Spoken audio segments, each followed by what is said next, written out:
All right, I want to take this time to welcome everyone. Thank you for joining us tonight to learn about storytelling and how to tell a story. Peggy is going to share a hero's journey with us. And I want to make sure, Peggy, do you want videos on or off, audios on or off while you are speaking? Because it's up to you. I don't know how interactive you want this once you get started, so please just let me know. She's using this as one of her speeches, as a speech project. So I will be telling her the times when they become appropriate. It's a 18 to 22-minute project, so that'll be around the times that you'll start hearing me tell her that. And that way she knows where she's at in her time. So, Peggy, I'll leave it up to you whether to have audio, video, and you can start your presentation when you get ready. All right. Well, I'm thinking I'm fine with everybody's video, but maybe turn the audio off until there is a question and answer portion at the end. And I also ask some questions in the middle. But until then, I think it'd be less distracting to keep the audio off. And also, I'm going to run over that 18 to 22 minutes. I'm not going to be the hour that you scheduled me, but I'm also not going to be the 18 to 22. But I just figured that this was a good project to use to do that. And I'm going to go ahead and start sharing my screen. I have a PowerPoint for the beginning of this presentation. And I'm going to share that. And from slideshow from beginning. Okay, so my subject tonight is the hero's journey, and it's a storytelling formula.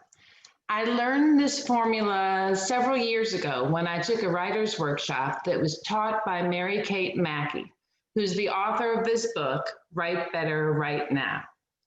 The hero's journey formula is a 10-step formula for telling a good story. And before I give you those 10 steps, I want to give you the same warning that Mary Kate gave all of us. And that is that once you know this formula, it's going to spoil the plot line of every major motion picture, action, adventure type movie you ever watch, because they all pretty much follow the same story arc. And if you search around on the internet, you'll see several versions of the hero's journey formula for storytelling. They vary slightly, but they're all very similar. So realize this is not a mathematical formula, it's a guideline for you to use, but you have some flexibility. What I'm going to present tonight is Mary Kate's version of the hero's journey formula, and I have her permission to do so. So step one on the journey, the hero is confronted by a challenge. And what does our hero do when confronted with a challenge? The hero says, no way, I don't have time for that. Step two, the hero turns down the challenge. Step three, circumstances change. For whatever reason, the hero accepts the challenge. Steps 4 and 5 are your building steps. The hero gains friends and foes. The hero learns skills and knowledge. And then step 6, the all-important step. The hero meets the challenge and is defeated. Wah, wah, wah. Step 7, the hero experiences the dark night of the soul. Step 8, the hero takes a leap of faith. And step 9, the hero meets the ultimate challenge and is victorious. That's why she's the hero. It's what we've been waiting for. It's step 9. And then step 10, the hero becomes a teacher or a leader. So here you have a summary of the 10 steps. And when I learned this formula, I thought, you know, this is so helpful for people. And as Toastmasters, a lot of times our speeches are one long story. Or maybe we have a speech that has several shorter stories within the speech. But I thought that this was really a useful tool for people who are trying to tell stories. So I wanted to share this with my Toastmasters Club. And I thought about what story in my life most closely follows this story arc. And I wrote that story and I told it to my club as an example of the hero's journey formula, and I explained the formula. And then I got home that night and I started thinking, you know, that made a pretty good story. I might even be able to sell that story to Green Prince magazine. It's the kind of thing that they publish. And I did. I sold my story to Green Prince magazine. It was my very first nationally published article. And I bring this up for two reasons. Number one, this is evidence that the formula results in an interesting story. And number two, the editor of the magazine changed my ending. He added the 11th step. And the 11th step is not something Mary Kate taught us. This is an optional step. The 11th step is the hero is given another challenge. And when you think about this, you'll realize that you have seen this 11th step used before lots of times in the movies, especially if they're setting it up for a sequel. Because this 11th step is actually step one on a whole new hero's journey formula. So one example I can give you, if you remember the series of movies, the Back to the Future movies, there was one of the movies right at the end when all the conflict has been resolved, everything's through, the nutty professor went zooming off into another time frame, the two main characters are starting to get a little friendly, and all of a sudden here comes the nutty professor zooming back in. Marty, come with me, Marty. You must come with me back to the future. Something must be done about your children. It's your children, Marty. It's the 11th step. It's that other challenge. We got to do something about them darn kids now. So what I want to do next is tell you, I'm going to cut and paste. I'm going to stop sharing this. And then I'm going to paste into the chat the 11 steps so that you can have them. And what I want to do next then is tell you the story that I wrote for Green Prince magazine. Well, I wrote to give to my club, and as it was edited by Green Prince magazine. And as I tell you this story, see if you can pick out the events in the story that correspond to the steps on the hero's journey. And as a hint to help you picking this out, I'll tell you that the title of the article for Green Prince was How I Became a Garden Writer, subtitled, And You Thought Gardening Was Hard. And so the hero's journey, there's some background information about gardening, but the hero's journey formula starts with writing. It's a journey into becoming a writer. So let me tell you that story and see if you can figure out the steps. I never dreamed I'd be a garden writer. I have a degree in mechanical engineering, and I spent 20 years working in manufacturing. When I retired, I needed something to fill my days, so I started gardening. At first, it was a harmless hobby, but somewhere along the line, I tripped and stumbled down a rabbit hole. I became obsessed with gardening. It was all I did. If I wasn't working in the garden, I was taking a class about gardening or reading a book about gardening. One day, I was taking a survey about gardening, and I didn't know how to answer one of the questions. So I turned to my teenage son and I said, Jesse, How much time do you think I spend on garden-related activities?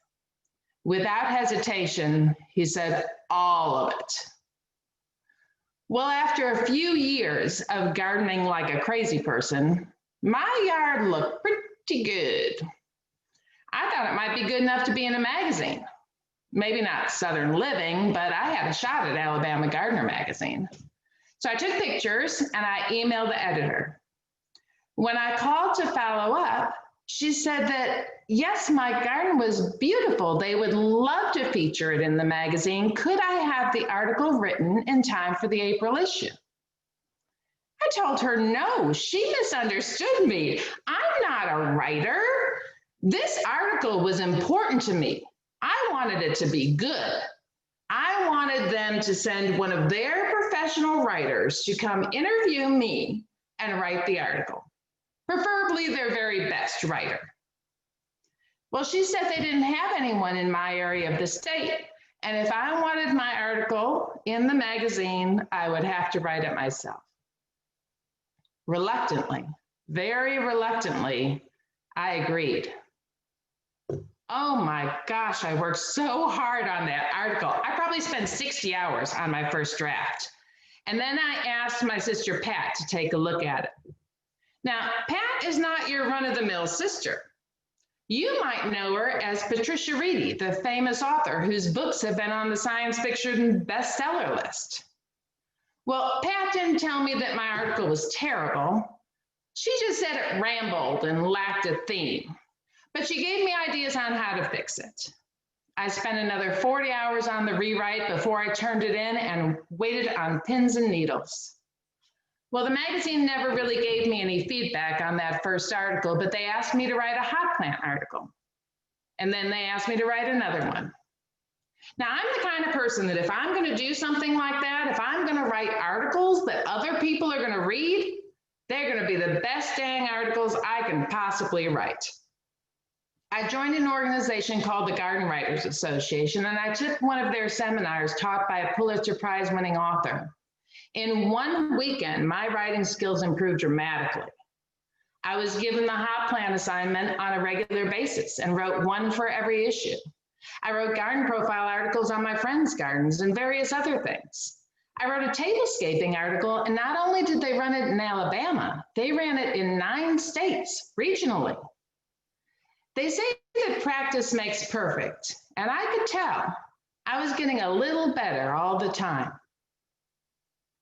And then one day in 2014, my editor sent an email to all of her Alabama writers stating that Bill Finch would no longer be writing the back page.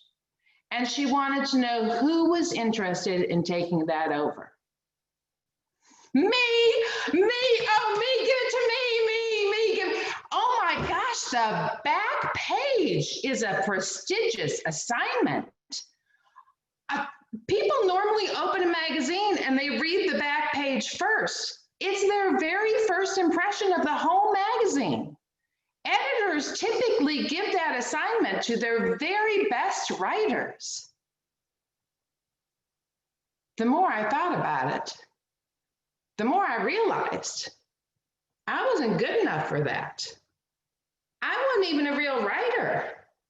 I just somehow fell into this thing. I never replied to that email. They gave the article to Michelle Reynolds, and she did a good job. I continued to write other things for them, and one of the things I wrote was a blog for their website. One day I posted a blog titled Black Diamond Crepe Myrtles and Grandma June's Wisdom. And it started with a story about how my Grandma June taught me one of life's great secrets when I was just 6 years old. She said, "Peggy, do you want some ice cream?" I said, "Grandma June, Daddy won't let me have ice cream right now. It's too close to dinner. It'll spoil my appetite." Grandma June said, "Go sit in your daddy's lap. Give him a big hug around his neck and say, 'Daddy, I love you. You're the best daddy in the whole world. Let's get some ice cream.'" Well, the next thing I knew, I was in the back seat of the Buick headed to Baskin-Robbins. The blog went on to say that I use a similar technique to get free plants, like the exquisite black diamond crepe myrtle. And I ended by stating that the technique also works wonderfully on husbands.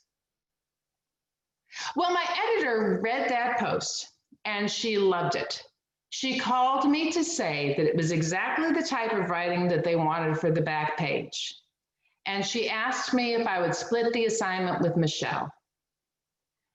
I still didn't think I was good enough, but if she had faith in me, I'd give it a whirl. That has been years ago, and the back page has been my favorite assignment and my very best work. It has even garnered me some fans. The master gardeners in Muscle Shoals want me to come give an hour-long presentation after their next meeting. They're going to pay me money and everything. Oh, wait. Now I have to speak. All right, so that was the speech that I wrote. And if you want to take yourself off of mute, this is the interactive portion. If people want to, so first of all, if anybody can think of what steps 1, 2, and 3. All right, steps 1, 2, and 3 are when the hero is confronted with a challenge. The hero says no, and then the hero says yes. If anyone wants to volunteer, if they think they know what those 3 steps were. Otherwise, I'll just go through them. I'll volunteer. Okay, go ahead.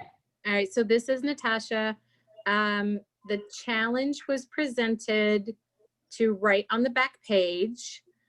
You declined, you talked yourself out of it, but then you still ended up writing anyway.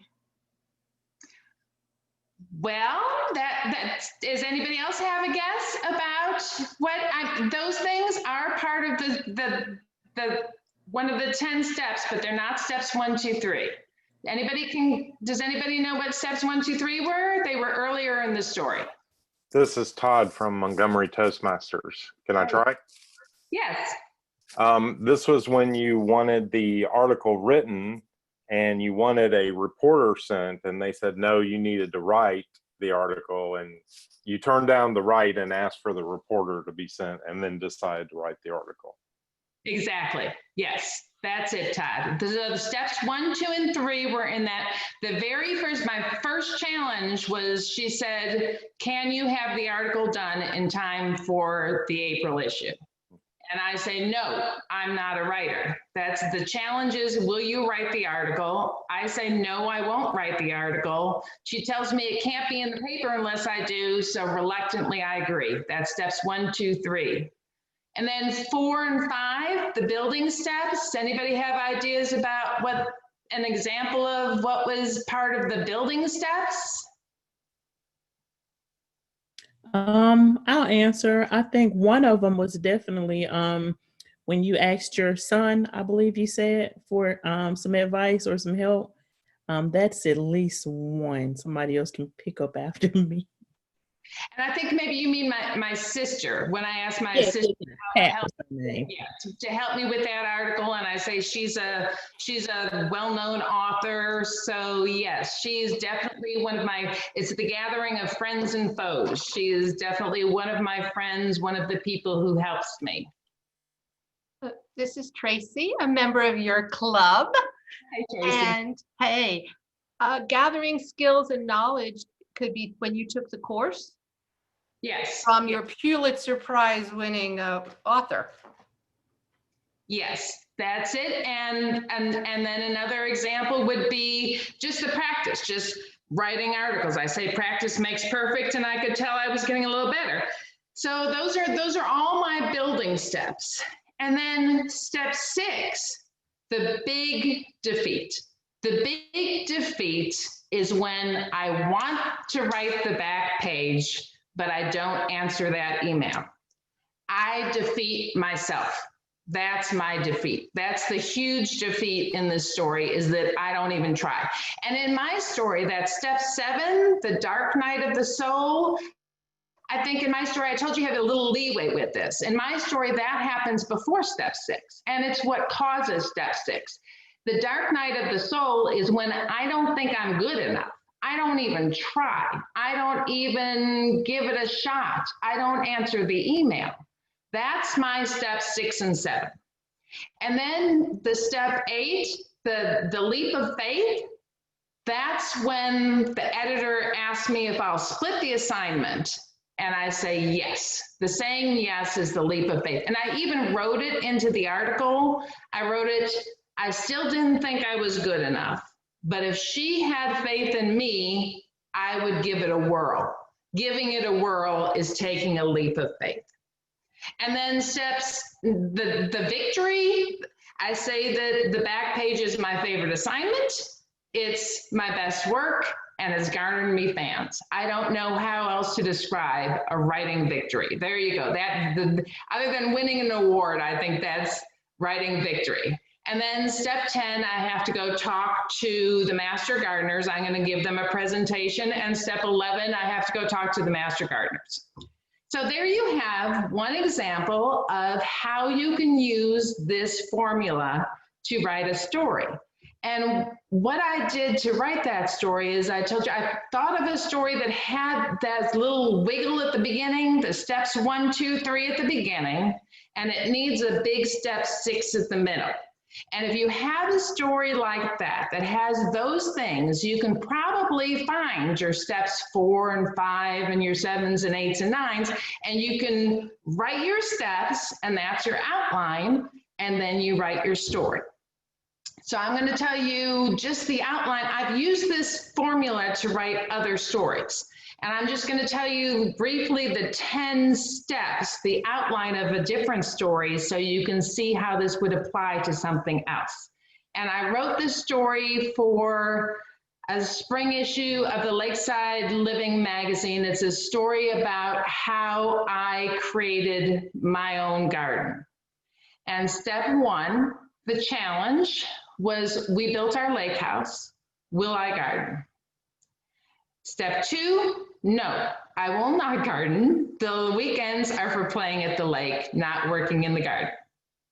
Step 3, years go by. I retire. I decide to start gardening. Steps 4 and 5, the building steps. I'm planting my garden at the lake. I'm learning about new plants. I'm taking Master Gardener's course. I'm building, I'm planting the garden. The garden is looking beautiful. Everything's building, building, building, building. Step 6, the disaster. One night, a storm pushes in, straight line winds, topples the enormous oak tree that's shading the entire garden. Overnight, the garden goes from full shade to full sun. Plants are withering and dying. Garden failure. Step 7, the dark night of the soul. My poor plants. Oh no. Step 8, the leap of faith. I start moving the plants out to somewhere else. I clean up the debris. I'm left with a blank slate. I take the leap of faith, build the swing bar, the most amazing thing you've ever seen, completely from my own imagination. Step 9, it is fantastic, better than I ever thought it could be. Gardening victory. Now I write and speak about gardening.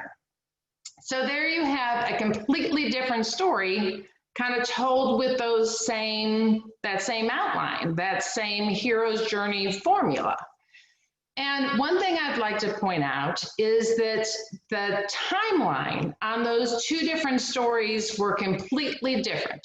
In the first story about how I became a writer, steps 1, 2, and 3, the challenge, the no, and the yes, all occurred in the course of a 5-minute phone conversation. And the second story about how I built my garden, steps 2 and 3 were separated by years. We had to wait until I retired, until I said yes. So the timeline is not the important part. What's important is those little jiggles, the little bump at the beginning and the big letdown at step 6. And as you start to think about what stories you might be able to tell using this story arc. Think about anything that has reached that step 9. For instance, if I wanted to write a story about a successful corporation that had reached step 9, I bet somewhere back in their history, I could find a step 6. I could find a time when they had a huge failure. Maybe there was a shortage of materials and they almost shut the labor strike or something. I could find a step 6. And I bet if I went back further, I might find a little jiggle at the beginning, a step 1, 2, 3, and I could write that in. Or maybe if I was telling the story about your Toastmasters club, I could find out that your steps 1, 2, and 3, you had trouble getting to your 20 initial people to start your club. And then maybe you built and built and built, and then COVID hit and you lost membership, and that was your step 6, and you had to come back from that. But when you think about your stories that you could possibly write, just be very broad. Think about relationships. Maybe you have a hero's journey story about your marriage, or about raising your children, or about a certain aspect of your career or your education. And if it's not your whole entire education, maybe you have a hero's journey story about your 8th grade year, or about the time you tried out for band. Or maybe this is your hero's journey story. Maybe one day someone asked you to serve as a club officer in Toastmasters. Step 1. Step 2, you don't got time for that? No, find somebody else. Step 3, well, you did sign that piece of paper, didn't you? You said you would, so all right, you'll do it. Steps 4 and 5, you're meeting other people in Toastmasters, you're working your way through the Pathways educational system, you go to a district conference, you are building, and you know what? You decide that you're gonna run for district office. So you put your name on the ballot, and step 6, sorry, Charlie, you lose. Step 7, you're not sure you even like Toastmasters anymore. Then step 8, a friend who you respect asks you to put your name on the ballot again. And you take a leap of faith and you do it. Step 9, winner, winner, chicken dinner. Now you are a leader in Toastmasters. But I know for some of you, that is not your story. Because when you were first asked to serve as a club officer, you were excited to do it. You said yes right away. And when you ran for district office, you never lost.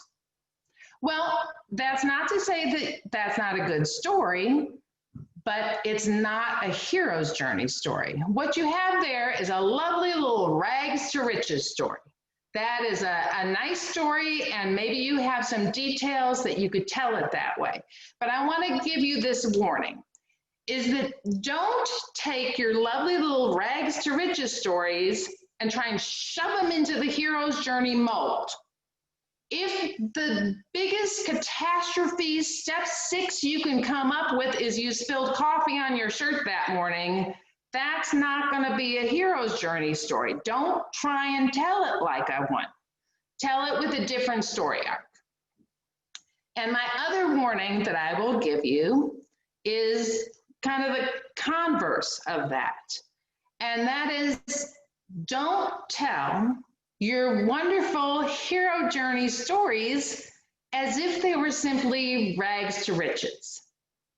And I say this because if years ago, before I knew the hero's journey formula, if you had asked me, so Peggy, how did you become a garden writer? I would have told you a completely different story. I would have started right there at step 3 and told you that my first article was for the April 2011 issue. It was a garden profile on my article, my garden. I wouldn't have bothered with steps 1, 2, and 3 because that small little phone call, that would have seemed very inconsequential to me. Not a detail that was important to the story in any which way or shape. So I would have just started at step 3. I would have told you all those lovely building steps.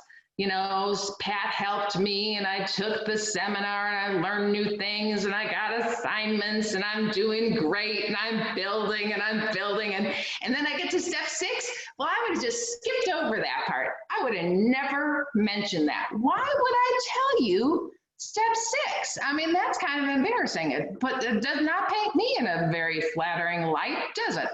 I would have just, like that, I would have told you that one day I wrote a nice blog and my editor really liked it. And she asked me if I'd split the back page with Michelle, and I did. And now and then I would have certainly told you those 9 and 10, the braggy steps. Yeah, I would have gone through that for sure. But step 6, I would have just skipped over that. And what I have learned from the Hero's Journey formula is that when you don't share your step 6, you don't share your humanity. You don't share what makes your story relatable. And step 6 is not only what makes your story relatable, it makes your story interesting and it makes your story inspiring because you overcame that step 6. So those are my 2 warnings. Is don't tell your beautiful rags to riches stories as if they're hero's journey, and don't dumb down your hero's journey stories and tell them like rags to riches. And then I have one final thought I want to share with you. And this is something that's kind of just still percolating in my mind. But I think that the hero's journey story can teach us more than just how to tell a good story. I think it's a life lesson, because a lot of times when we're in step 6, and let's face it, step 6 happens lots of times, maybe almost daily in COVID times. But when we're in step 6, sometimes it feels like it's the end of the story. Sometimes maybe we feel like we're in a rags to riches to rags story. That is a story arc that ends in rags. But maybe we're not in a rags to riches to rags story. Maybe we're in a hero's journey story. Maybe we're in step 6 and we need to learn from that, get ready to take our leap of faith and become the hero that we are intended to be. And I think it's our life. It's our story. It's our decision, whether step 6 is the last step or if it's just step 6 on our way to step 9.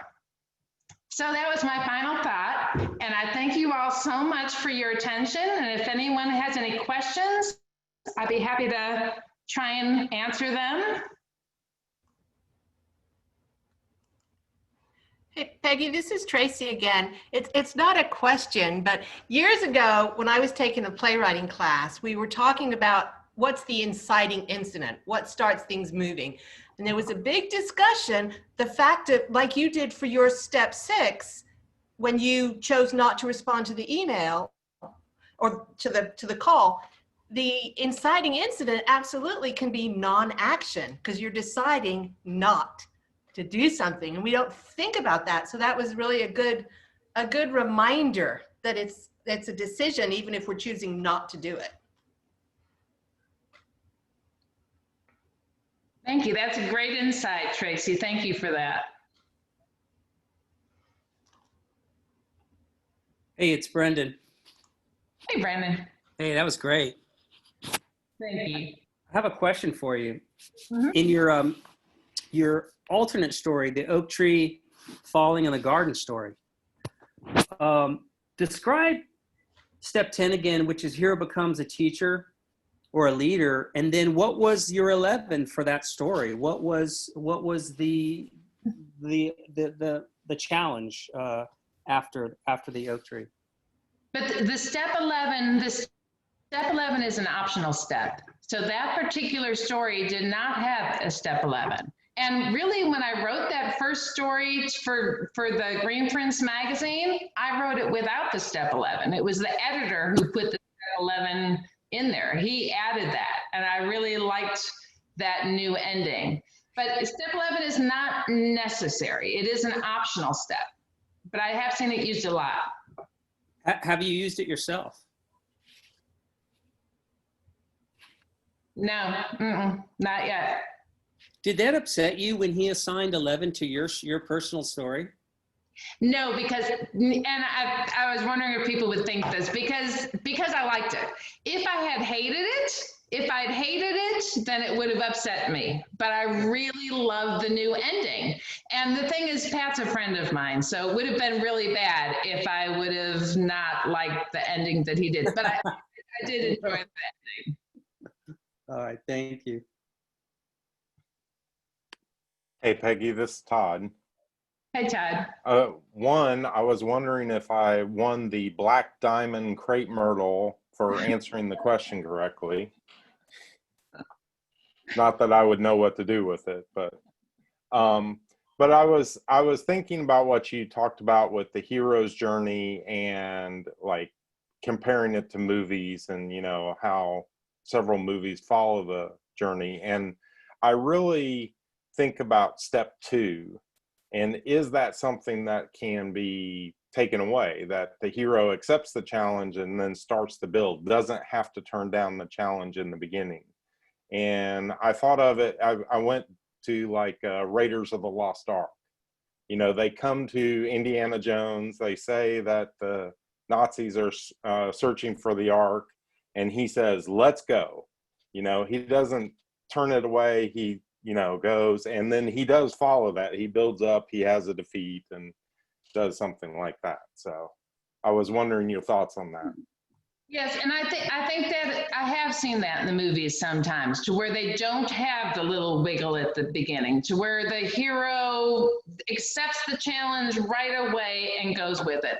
But you'll also see it the other, and as I said, that there's several different versions of this out there. If you search around, you'll find variations on it. And so it doesn't necessarily have to have that. I think the step 6 is the most important step, that big failure there that he comes back from, that's why it's the hero, because he comes back from that. But I think, and I think if I remember Star Wars right, Luke, doesn't he originally turn down, he doesn't want to be a Jedi, and then they come and do something with his town, and then he takes up the challenge. I think exactly. Yeah, he does reject, and then his parents are killed and he has nothing to. So yes, you're right, exactly. So I think sometimes it does. I think you're right that sometimes there is no step 2. There is no. There's just the challenge and the yes. But then sometimes there is that wiggle. So you could go both ways. That's a good point, Todd. Thank you. Anyone else?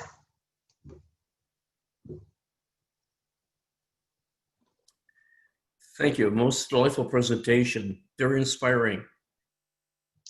Thank you. Thank you.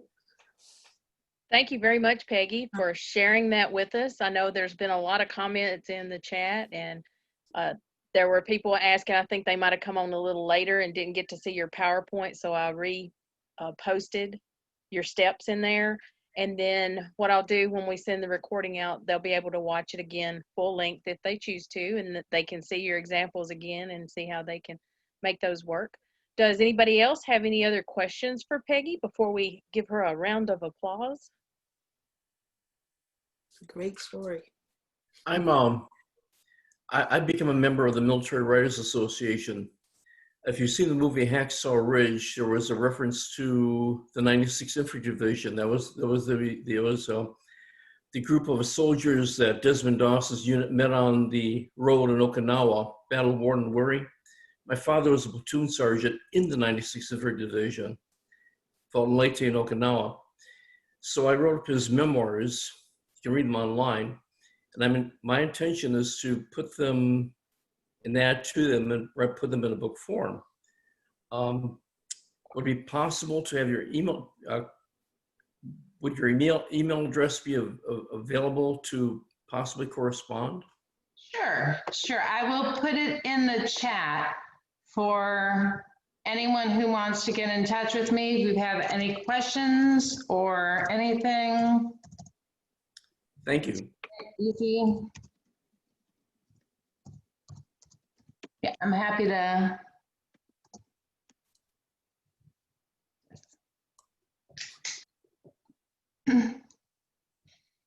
All right. Thank you very much. Anything else for Peggy before Peggy, wrap this everything is up? Karen Okay. White, and I've just had to chuckle at your storyline because, you know, we all have our hero stories that we could tell.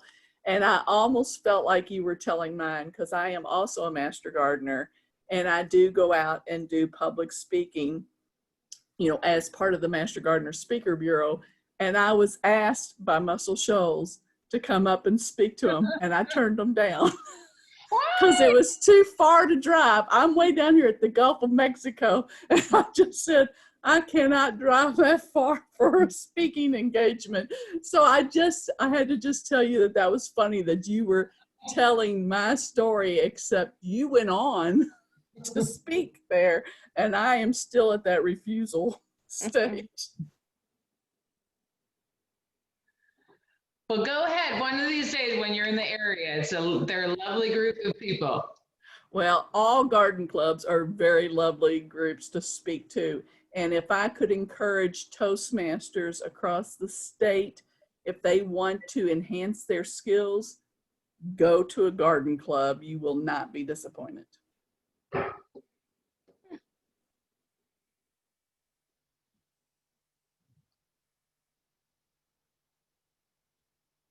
All right. Thanks everybody again for tuning in tonight and learning about storytelling. And we will have this posted on the district website, and look for additional training and presentations over the next several months. We've got different ones that we're looking for. And if you have a project that you want to speak about, definitely let me know and we'll figure out something and work you in somewhere. So anybody else have any questions before we sign off? Have a great rest of your night, rest of your week, and I will see you soon. Be safe, everyone. All right, thank you. Wonderful. Thank you.